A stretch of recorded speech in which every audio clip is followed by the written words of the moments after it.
Paspanga est un quartier populaire de Ouagadougou. C'est ici que Thomas Sankara, ancien président du Burkina Faso, a grandi. Aujourd'hui, sa sœur Blandine rend visite à la maison familiale. Oui, on est quoi? Oui, ça va. Ça va bien. Le grand frère Valentin, Valentin Sankara, c'est le frère aîné de quatrième? Quatrième? Cinquième. Cinquième. Le cinquième. De temps en temps, un ressourcement. De temps en temps, il faut faire un ressourcement. C'est nécessaire. Donc là, c'est le vieux. Et là, c'est la maman. La photo de la maman. Et puis, bien sûr, là, c'est Thomas.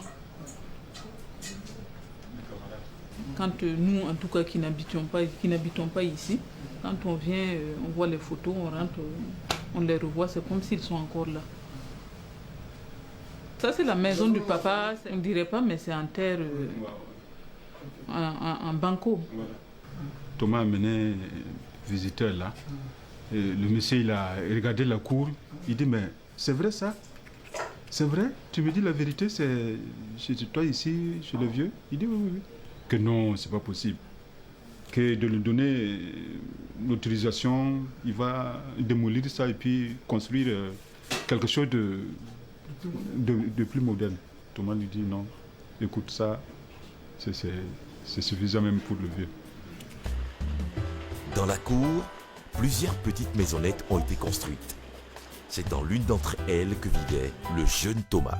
De la seconde en terminale, il était là, il habitait là. Et après lui, quand lui il est parti à Madagascar après le bac, c'était donc Pascal qui le suivait, qui a pris cette maisonnette.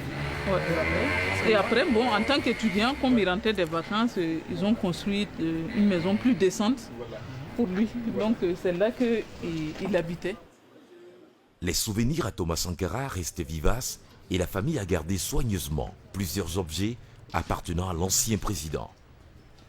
Valentin fait sortir les guitares de son petit frère.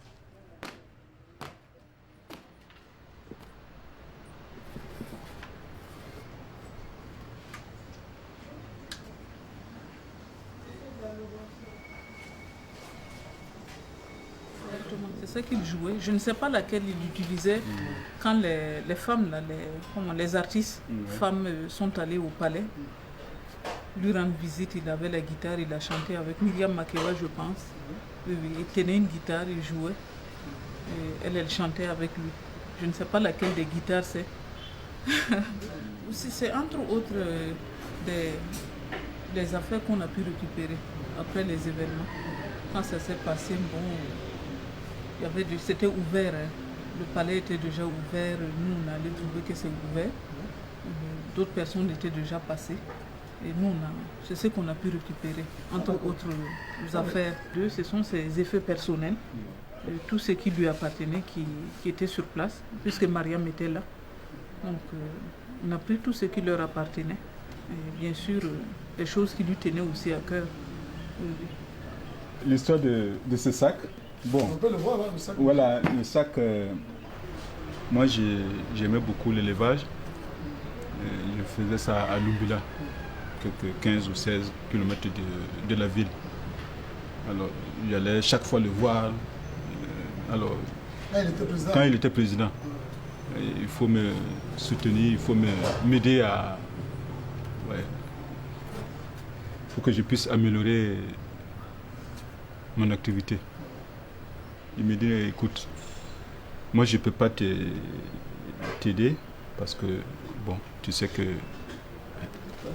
voilà, si je te fais ça, ils vont dire, voilà, je suis venu pour la famille, voilà. Il tourne là, il prend ces sacs-là, il me donne, bon, voilà, si tu as des dossiers à me présenter, voilà. Ce que chacun a pu obtenir de lui, voilà, comme matériel, comme bien, chacun le conserve jalousement. Hein. Et moi, j'ai pris ce qu'il m'avait donné, sa tenue bleu clair là, de sport. Et on a même la photo qui est vendue en ville, la tenue bleu clair qu'il porte avec les lunettes. Voilà, c'est ça. Moi, je l'ai toujours. Il a laissé des dettes. Ouais. Il a laissé des dettes en famille. Ouais. Toi, il te doit beaucoup. Et il me doit beaucoup. Il lui doit beaucoup. Il me doit beaucoup. Parce que nous, on nous faisait déjeuner avec du pain et puis du lait tous les matins. Ouais. Parce que lui, il avait, comme on appelle, une boutique. Voilà. Il avait une boutique. Et la boutique était avec... J'ai mixé ça avec la boisson, je faisais... Voilà. Une buvette aussi. Buvette. Et vraiment, ça marchait. Comme il ne voulait pas que je fasse cette activité, qu'est-ce qu'il fait? Non, il faut les servir. Tous les matins, tous les matins, il te comptabilise. Voilà, je vais te payer. Voilà. Et lui, il avait les cahiers, le cahier noté. J'ai noté. Voilà. Et voilà, ouais. Et puis un jour, je vois que je n'arrive pas à... Et voilà. Je suis tombé comme ça, quoi, en fait. Voilà. Il était particulier, hein. Là, c'est... Sa particularité, on peut dire, ça tient au fait qu'il avait des principes. Voilà. Des principes très forts. Oui. Il avait un caractère très fort. Ouais. Et ces principes-là que tout le monde connaît, l'honnêteté, la droiture, et ça, c'était son caractère. On est bien content, en tout cas, de ça. On se réjouit beaucoup. C'était une façon de vivre qu'il nous a inculqué. Et aujourd'hui, on ne se reproche de rien. Et on sait que ce que chacun a obtenu, c'est par la sueur de son front. 25 ans après, c'est vraiment maintenant que nous, on sent que Thomas était président. C'est maintenant que je sens qu'il était président. Parfois, je me retrouve en train de... Je m'étonne. Hein. Je dis, mais c'est de qui on parle là? C'est de Thomas là, et celui qui était là. Donc c'est vraiment une fierté. C'est maintenant qu'on se sent fier de lui, de tout ce qu'il a pu poser comme acte, comme idéal, quoi. C'est pas Sankara en tant que nom. C'est lui d'abord, lui-même, en tant qu'individu, quelqu'un qui a osé s'élever contre les puissances, les grandes puissances.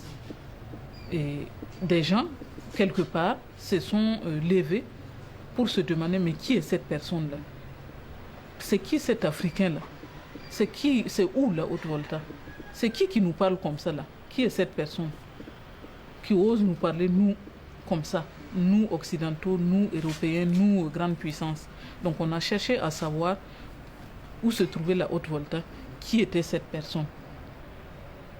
Donc c'est les actes qu'il a posés, c'est l'idéal, la façon d'être, c'est ce qu'il a pu aussi inculquer au Burkinabé, cette fierté-là, cette façon de dire comptons sur nous-mêmes, parce qu'il n'y a pas de Messie qui viendra nous sauver, c'est par nous-mêmes. Il faut avoir confiance en soi-même et se dire que la pauvreté n'est pas une fatalité. À part quelques objets et la vieille voiture dans laquelle roulait Thomas, la famille n'a pas pu profiter matériellement du passage de Thomas Sankara au sommet de l'État. Mais ils sont fiers que Thomas a consacré sa vie à sa patrie et au bonheur de ses concitoyens. Son héritage et son idéal sont la plus grande richesse qu'il a pu laisser aux générations futures. Droit Libre TV, la web télé 100% droits humains, 100% liberté d'expression.